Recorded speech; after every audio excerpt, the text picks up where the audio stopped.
আসসালামু আলাইকুম। আশা করি সবাই ভালো আছেন। অনেকদিন পরে আরেকটি ভিডিও নিয়ে চলে আসলাম। আজকে আপনাদের সাথে শেয়ার করব হচ্ছে উবারে আপনি গাড়ি কিভাবে দিবেন এবং কত মডেলের গাড়ি আপনি উবারে দিতে পারবেন এবং কত রেজিস্ট্রেশনের গাড়ি আপনি দিতে পারবেন। তো সবার আগে একটা কথা বলি, যারা উবারে রেজিস্ট্রেশন করতে চান, ড্রাইভার অথবা গাড়ি রেজিস্ট্রেশন করতে চান, আমার একটি ভিডিও করা আছে। ওই ভিডিওটা দেখে আসবেন।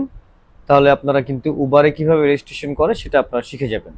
তবে এটা ভিডিওটা খুবই শর্ট ভিডিও হবে, তাই সংক্ষিপ্তর মধ্যে বলে দিচ্ছি।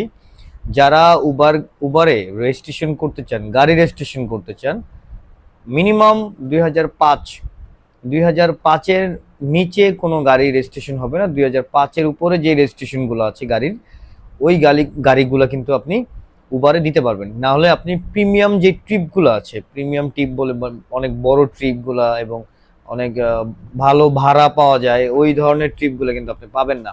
কম রেজিস্ট্রেশনের গাড়ি কিন্তু আপনার আগে নিত, কিন্তু পিছনে কিছু একটা আপডেট আসার কারণে আপনার উবার থেকে কিন্তু একটা নতুন একটা আপডেট আসছে, যেটা হচ্ছে আপনারা 2005-এর উপরে যারা রেজিস্ট্রেশন আছে গাড়ি, তারাই শুধুমাত্র উবারে ইনলিস্টেড হতে পারবে।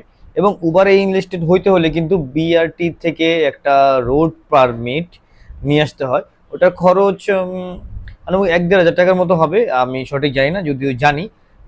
একটু জেনে আপনাদেরকে জানাবো, একটু জেনে আপনাদেরকে জানানোর চেষ্টা করব। তাই আজকের ভিডিওটা একটু শর্ট করে বলার চেষ্টা, শর্ট করে বলতে কি, টপিকটাই শর্ট।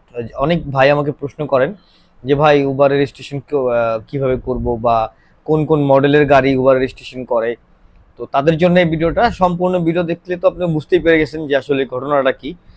2005-এর উপরে, 2005 হচ্ছে লাস্ট, 2005-এর উপরে যারা রেজিস্ট্রেশন করা গাড়িগুলো আছে, শুধুমাত্র তাদের গাড়িগুলো এবং ওই গাড়িগুলোই কিন্তু উবারে রেজিস্ট্রেশন করতে পারবেন।